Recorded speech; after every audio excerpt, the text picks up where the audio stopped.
24 dhjetor 2025, jemi në ditën e mërkurit.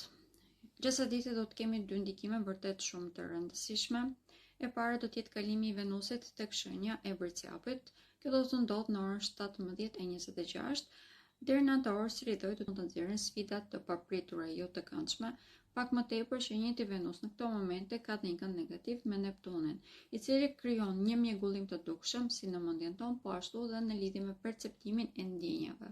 Mund të kemi një imagjinat të lartë dhe si rrethoj gjestet do të zmadhojnë vërtet shumë, por të njëjtat gjeste mund të na shtyjnë edhe të imponojmë ndjenjat tona tek të tjerët. Për këtë arsye, në këtë pikë do të këshilloj që të jemi të kontrolluar. Kemi një ndikim negativ edhe për sa i përket të ardhurave materiale dhe shpenzimeve. Në qoftë se ne lejojmë këtë, mënyrë se si mund ta shmangim më shumë thjesht, mjafton të jemi të planifikuar. Megjithatë pas kalimit të Venusit tek shenja e Bërciapit, të gjitha këto do zgjidhen pak a shumë vetvetiu, por do të fillojë një ndikim tjetër në orën 22:41, ku hëna do të kalojnë në zbrazëti dhe kjo periudhë do të zgjat disi, do të sot vazhdojë deri në orën 2:09 të mëngjesit të ardhshëm. Pra kemi disa orë tek të cilat përqendrimi do të jetë vërtet shumë i ulët. Përveç kësaj, mund të kemi probleme në lidhje me qiellin, po ashtu edhe me teknologjinë. Si rrethoj, mund të kemi ndryshimet pothuajse të menjëhershme atmosferike, të cilat mund të shkaktojnë edhe probleme me aviacionin.